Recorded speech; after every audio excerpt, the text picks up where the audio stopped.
Hi guys, my name is Chris from Chris vs Cars, and today we're going to talk about the 2007 BMW 335i. So what sets this 3 Series apart from just any 3 Series? The power plant.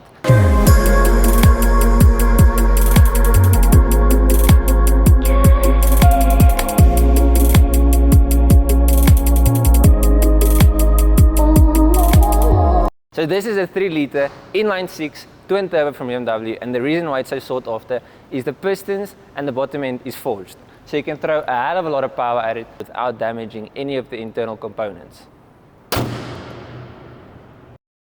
So is it a practical choice in 2019? Not necessarily.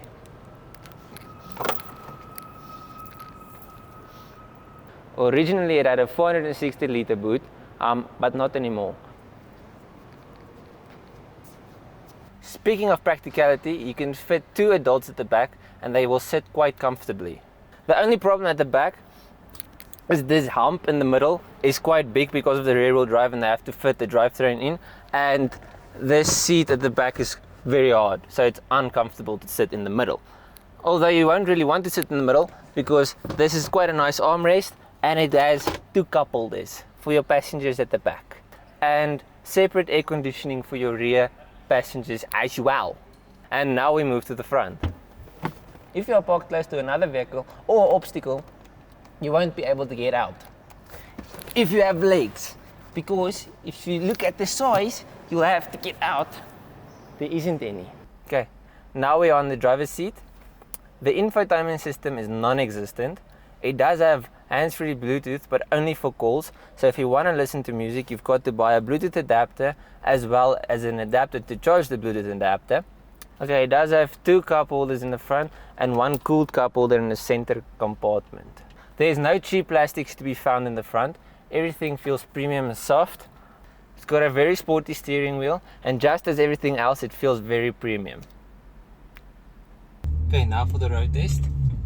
So we're gonna go out of the parking lot and then do the proper road test. Okay, so the first thing you pick up on when you drive this 335i is the old school hydraulic steering wheel, which I personally really like. Sorry, the road is really shaky, so if the footage is quite bad, it's South Africa, so the roads are quite bad here, eh? The steering wheel is very direct and you can feel everything on the road, which I think is good, because if you're driving fast, you want to know what the car is doing on the road. It doesn't help if the steering wheel is nice and light, but you've got no idea where the wheels are. You need this. This is great. So the steering wheel feels premium. It's soft. It's big, and it's really direct, and it gives amazing feedback. Okay. Next are the paddle shift. If you put it into manual mode, I personally like the BMW's paddles on the older models, because the newer ones are just like all the basic cars. It's up on the right, down on the left. This car, it is up on the right and up on the left, and both can go up and both can go down. Because if you push the paddle away from you, it shifts down. If you push the paddle towards you, it goes up again.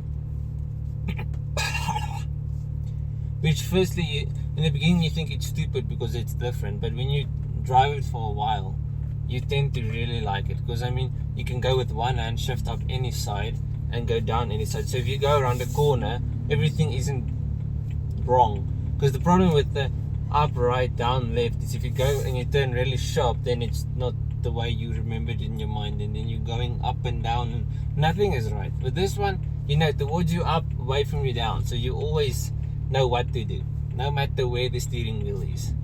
And the BMW dampens road noise and that actually quite well, if you think about it, because I've got one hell of a loud exhaust on this car, and you can hear it, but it's not the same. I mean, I'm gonna shift down so you hear the exhaust. That. Now let me open the window.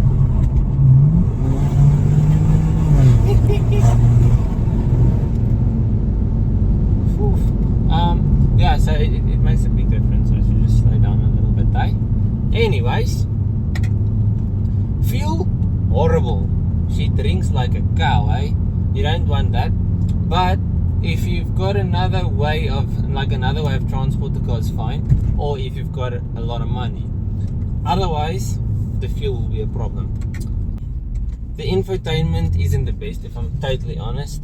So while driving You've got a decent set of speakers, like it's not bad, but I have aftermarket subwoofer and stuff in the car, so that's not standard, so I can't really comment on that. The climate control system in this car, however, is really good. If you put it on cold, it's cold. If you put it on hot, it's hot. So that's a big plus in my books. The clusters are nice and big. You can see how fast you're going properly. The rev gauge is awesome. Analog. I like the old school stuff. I'm not such a big. I'm saying I don't like digital. I'm guessing if I buy a really expensive car with a digital gauge, I'll like that as well. Let's be totally honest. Oh, big flaw in this car though, the traction control system. I think it might be because of the year it was made, but in the rain the traction control system is next to useless. By the time it kicks in, you've already lost the back end. I've got this car totally sideways in the rain with the traction control on, and then in the dry it cuts too much, so it's almost as if it I'll try and demonstrate it now. So it goes a bit there, just a bit. No problem. Okay, but it doesn't always do it that well, okay?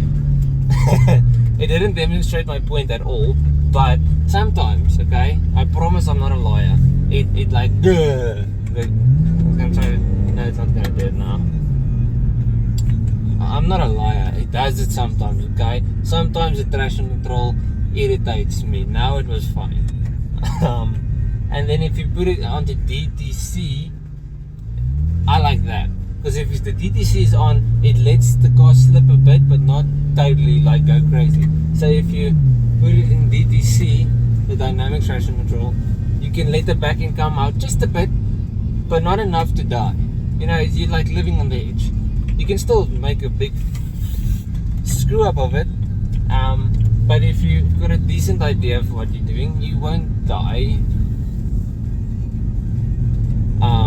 And then you can put it off, obviously, which I wouldn't recommend, because, well, not on mine at least, maybe in a stock one, but if you got a little bit of power on this car, it gets so happy already.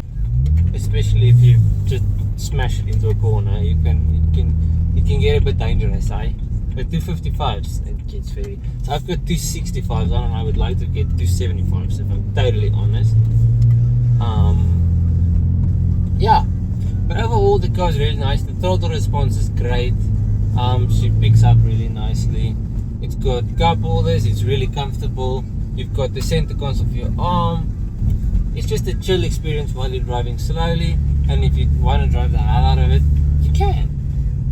If there's a Pupil and a GTI Golfie next to you, you'll drop him. But all in all, it's really a great car for the price these days, because they don't go for that much anymore, and you get a hell of a lot for their money. Okay, it doesn't have a screen and stuff like that, but if you're just into like driving experience and speed, I don't think you can get better for the price. I'm sorry. I think this is the best for the price if you're just going for a driver's car. Yes. So if you enjoyed the video, subscribe for more. I'm gonna do a review on my Renault 5 TS, because why not, eh? Cheers.